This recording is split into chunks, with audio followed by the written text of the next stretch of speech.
If someone is beating you all the time because they're a better player, how do you go about learning how to beat them?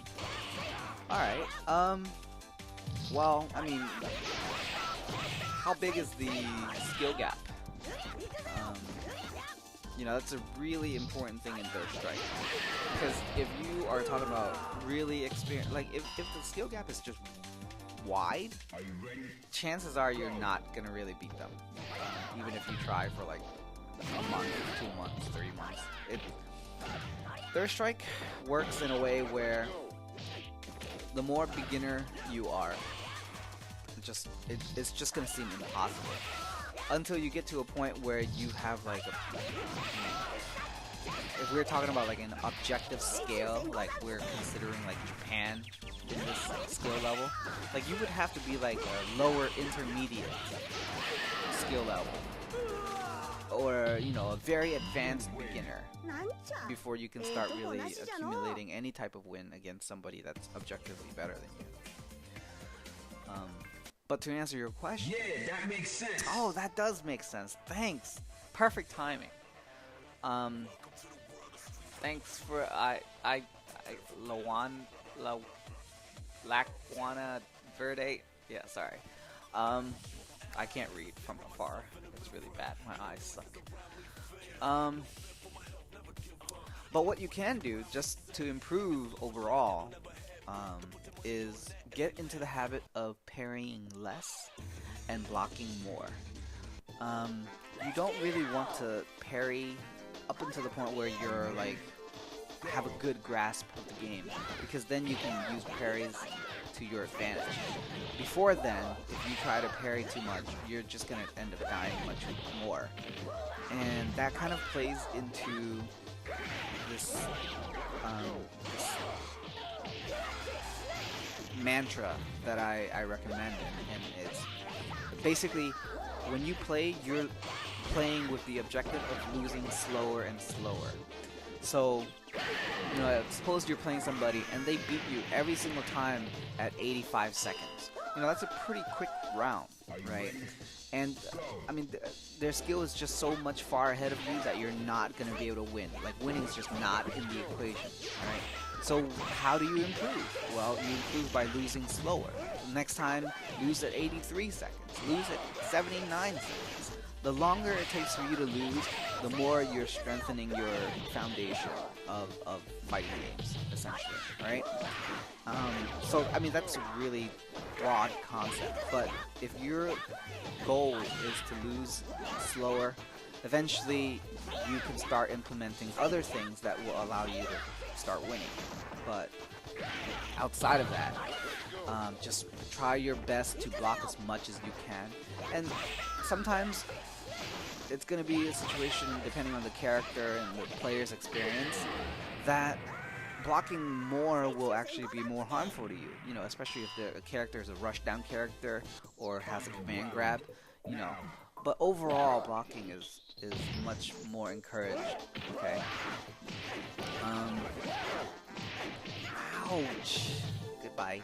So that's the first thing, right? As far as how you can go about getting these results, try to watch yourself play. Hey Justin, how are you doing? Long time no see. Try to watch yourself play. And every single, or even when you are playing, think about the exchanges that are happening, right? And you kind of have to ask yourself, was there anything else that could have been done better?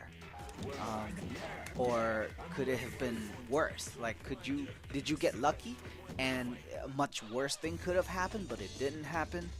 Or basically just analyze your decisions and your opponent's decisions and kind of see them in a vacuum and whether or not they're good. Like,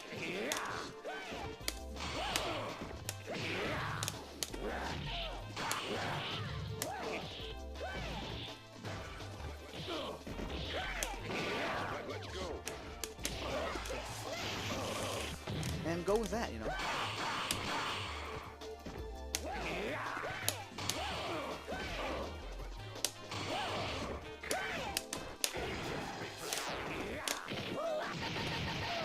I didn't get my tech roll.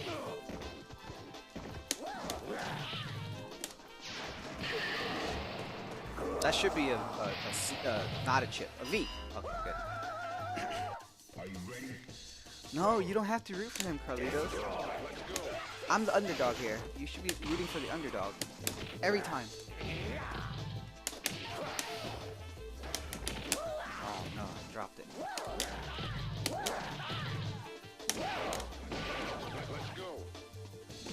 Oh!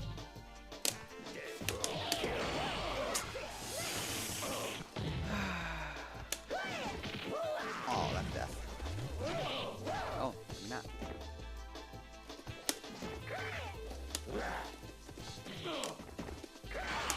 Oi! Ah! Yeah, no. It's we're trying to make 360 work again, you know.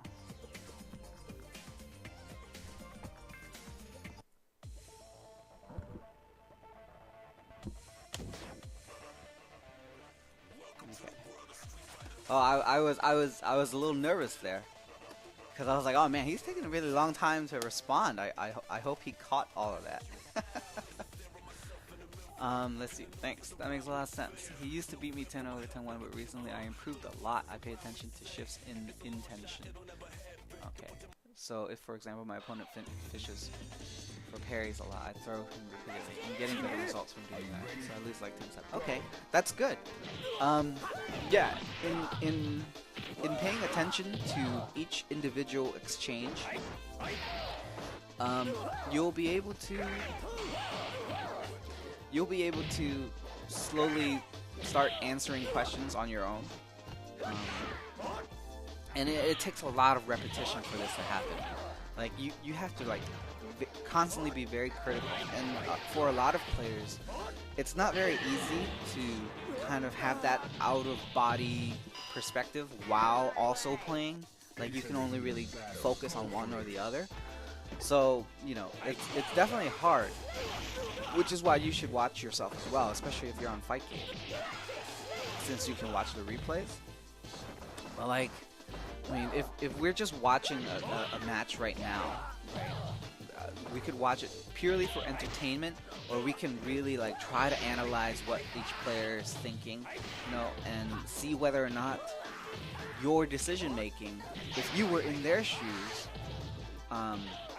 actually take place. You know, if you're able to call out what somebody wants to do before they do it while you're just watching them, that's a really valuable trait to develop.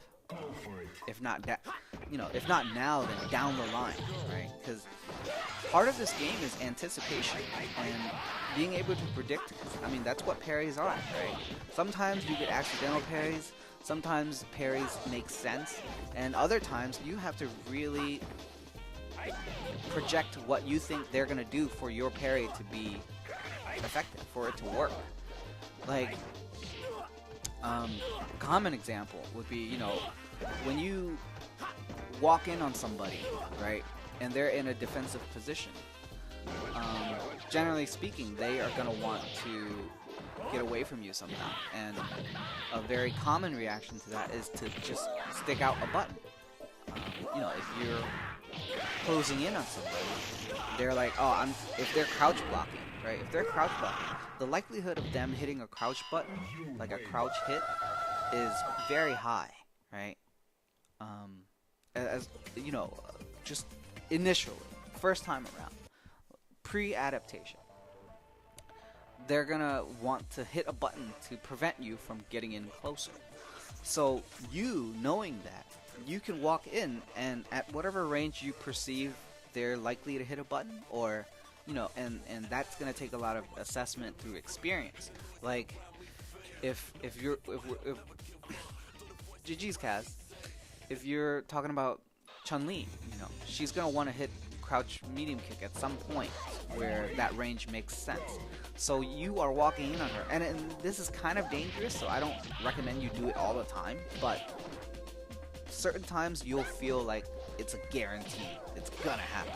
So you walk in, and then at that specific range, you tap down before you implement whatever else you're gonna implement. And the more you pay attention and the more you think about the flow of the game, the easier those situations will come to you. Right? And that's when you start really implementing parries. Prior to that, just block, play your best defensive game, and slowly lose slower. And go from there.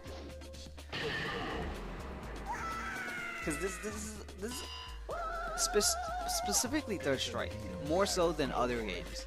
There is an exchange, an interaction that happens between both players. Because of parries, there's more pausing in your offense than you think. Like if you took another game like Street Fighter V, both players have a general idea of what they want to do. Some very, offensive specific things, right? So each players take turn finding the time to do that. But prior to that, or while they're doing that, there's not really too many things that are going to make them pause in between what they want to do. Like if Chun-Li has a long string, or Laura has a string of things that she can do, and it's fucking high-lows, or I don't know how Laura works, but she's aggressive, right? Generally speaking, hi Blue, how are you? I don't know who that was. I wasn't paying attention. Generally, a Street Fighter V player will just want to execute that string, right? But that doesn't work in Third Strike because there's parries. At any point, if your opponent knows what kind of strings you want to do, they can input a parry and just stop you, full stop. So waiting in Third Strike is a much more it has a much larger presence in your gameplay, in your game plan. So and that falls in line with you wanting to parry. If you're on the offense and you're about to do some kind of pressure, like if you're Canon, you do strong fierce, right? After the strong fierce, you don't want to immediately go into something else. First of all, because it depends on your opponent, like how likely is he to keep blocking, right? But if he's gonna want to counter attack, if you try to attack at the same time, that's not really the best use of your time. But if you know that he's going to want to attack after blocking your strong fierce, now you think, well, I can parry at some point. What is he going to hit? Like, do I parry high? Do I parry low? Or do I pause and like wait for him to Shoryuken or whatever? Whatever it is, right? So being able to pause in your gameplay throughout the neutral is important. And you have to appreciate that as you continue to play Third Strike more and more.